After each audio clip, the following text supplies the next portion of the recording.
What do you think is the correct way to draw support and resistance using lines or areas? That question might often be asked, but before answering, make sure your support and resistance areas don't end up like this, because drawing the SNR area correctly is a crucial skill for traders to increase profit opportunities.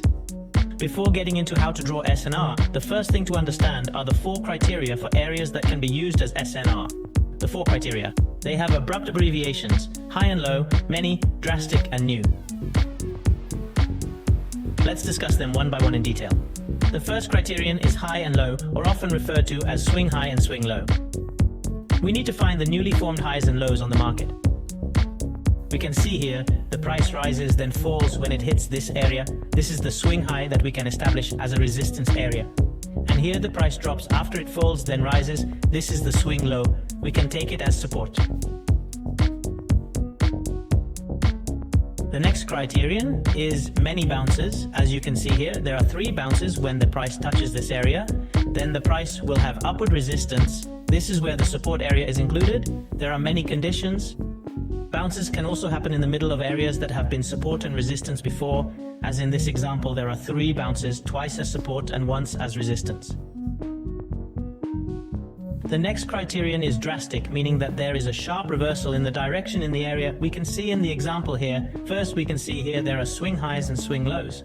But in the middle, we can see that between this swing high and swing low, there's a sharp reversal. So here it can be said to be the SNR area as well, and so in this area.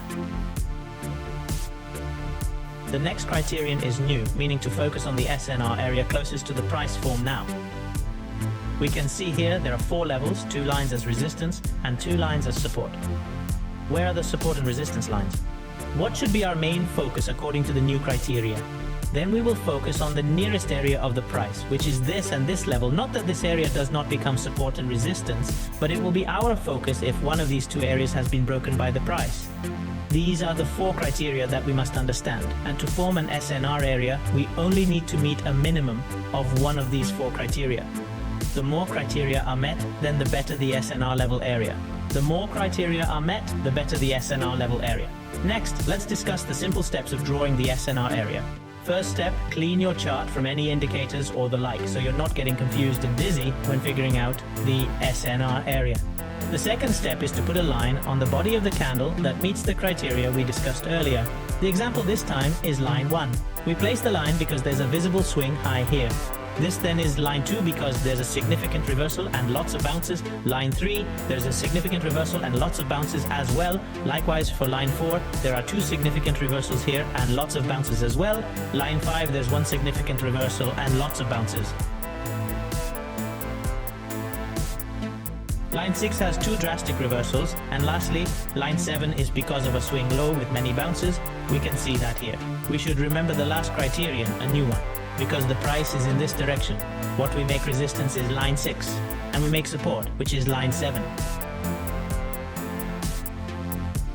We can ignore the rest for a while so we don't get dizzy. The third step, to make it certain, we must be confused about line 7, where the line is, because there are several areas that touch line 7. To solve this problem, put a line on all the body candles near level 7. There are 2 lines, then we connect them. We combine these lines into an area like this, so that the support area that we have specified becomes clear to you. Another example for step 3, the last step was to determine the area or line. We take the example on line 4 earlier, put the line at the end of the candle on line 4 like this, and combine it again into an area. So we can conclude that the area or line is not an important problem as long as you correctly determine the area and patiently wait for the candlestick pattern before entering to open a position in such a market. Then, the bonus in this video, we will provide an instant way to draw SNR areas using the Abe Invest indicator. First, you simply go to Trading View, then to the Indicators section, type Abe Invest, and you can choose Support and Resistance Indicators. Click to insert on the chart. Finally, you combine adjacent lines that appear as a result of the indicator, then ignore the lines that do not meet the criteria or only stand alone. After that, you can see your SNR areas. You must first establish from the Abe Invest indicator, and then select the most recent area based on the criteria we've previously studied. You can also alter the pivot line according to your needs in the input settings.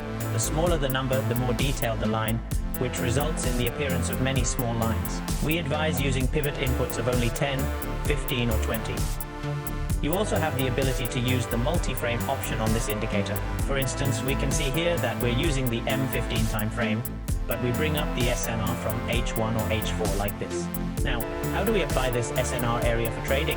Firstly, we should be aware that there are 3 types of trading with SNR. Breakout, breakout plus retest, and bounce trading with breakout.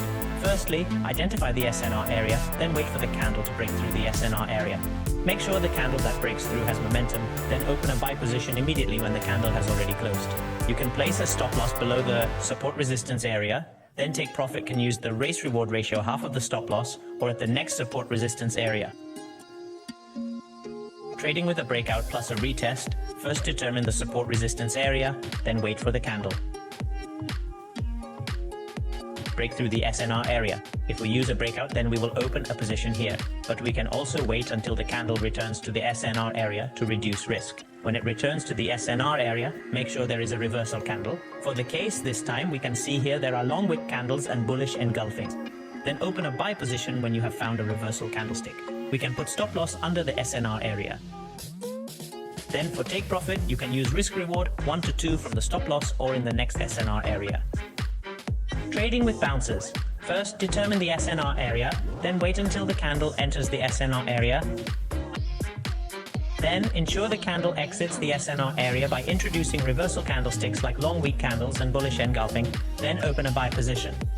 Stop loss can be placed below the SNR area, and take profit can use a ratio of 1, 2 from the stop loss or the next SNR area. We can see here that we have taken a position too far. So how to take a position maximally to increase our risk reward? And ensuring that our trade has a high win rate, therefore we must use multi-time frames. Let's go over the steps. First, determine the SNR in time frame 1. When you have done this, you immediately drop down 1 or 2 time frames. Then specify the new SNR area in the SNR of the tail end of the large TF.